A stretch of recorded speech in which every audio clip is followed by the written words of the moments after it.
आज मैं किन्नरों की उत्पत्ति के बारे में कथा सुना रही हूँ। पौराणिक कथाओं के अनुसार किस प्रकार किन्नरों की उत्पत्ति हुई है। इस कहानी को जरूर सुनें और प्लीज़ वीडियो को लाइक शेयर सब्सक्राइब कमेंट्स जरूर करें। किन्नरों की उत्पत्ति के बारे में की जानकारी वाल्मीकि रामायण के उत्तरकांड में है वर्णित है, लेकिन किन्नरों का अस्तित्व कैसे शुरू हुआ इससे जुड़ी एक दिलचस्प पौराणिक कथा भी है। कथा के अनुसार प्रजापति नाम के राजा के यहाँ एक पुत्र ने जन्म लिया जिसका नाम राजा ने इल रखा।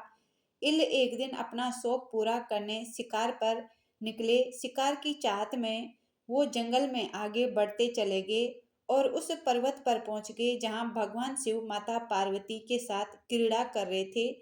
क्रीड़ा के दौरान भगवान शिव ने माता पार्वती को खुश करने के लिए खुद को स्त्री बना लिया था।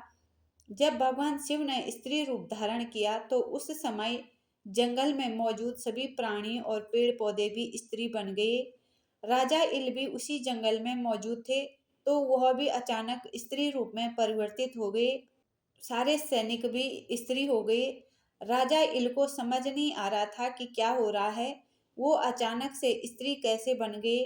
उन्हें खुद को इस स्वरूप में देखकर बहुत बुरा लग रहा था। तभी उन्हें पता चला कि भगवान शिव के कारण वो सब स्त्री बन गए हैं। तब राजा इल और भी ज्यादा चिंतित हो गया क्योंकि अब सब कुछ भगवान शिव के हाथों में था। राजा इल डर गया और डरते डरते भगवान शिव के चरणों में पहुंच गया।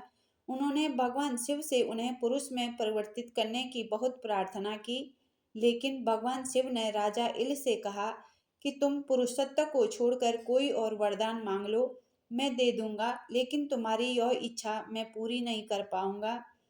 राजा इल ने दूसरा वरदान मांगने से मना कर दिया और अब तो माता पार्वती को प्रसन्न करने में लग गए। जब उन्होंने माता पार्वती से अपना पुरुषत्व वापस लौटाने का वरदान मांगा तो माता पार्वती ने कहा कि तुम जिस पुरुषत्व का वरदान चाहते हो उसके आधे हिस्से के दाता तो खुद महादेव हैं। मैं तो सिर्फ आधा भाग ही दे सकती हूँ, लेकिन यदि तुम अपना आधा जीवन स्त्री रूप में और आधा जीवन पुरुष के रूप में व्यतीत कर सकते हो तो मैं अर्धनारीश्वर होने के कारण तुम्हें आधा जीवन स्त्री और आधा जीवन पुरुष के रूप में जीने का वरदान अवश्य दे सकती हूँ। यदि तुम तैयार हो तो मैं तुम्हें बता दूं कि तुम कब स्त्री रूप में और कब पुरुष रूप में रहना चाहते हो। तब राजा ने काफी सोच विचार कर माता पार्वती से कहा, हे माँ, मैं 1 महीने स्त्री के रूप में और 1 महीने पुरुष के रूप में रहना चाहता हूँ। माता पार्वती ने यह आशीर्वाद राजा इल को दे दिया, लेकिन उनके सारे सैनिक स्त्री रूप में ही रहे। माता पार्वती ने यह भी कहा कि जब तुम पुरुष के रूप में रहोगे तो तुम्हें अपना स्त्री रूप याद नहीं रहेगा, और जब तुम अपने स्त्री रूप में रहोगे तो अपने पुरुष रूप का कुछ याद नहीं रहेगा। इस तरह राजा इल एक किन्नर के रूप में 1 महीने पुरुष इल और 1 महीने स्त्री इल के रूप में रहने लगा। कहते हैं कि तभी से शिव के कारण ही किन्नरों की उत्पत्ति हुई है। इस रोचक कहानी को जरूर सुने। प्लीज़ वीडियो को लाइक शेयर सब्सक्राइब कमेंट्स जरूर करें।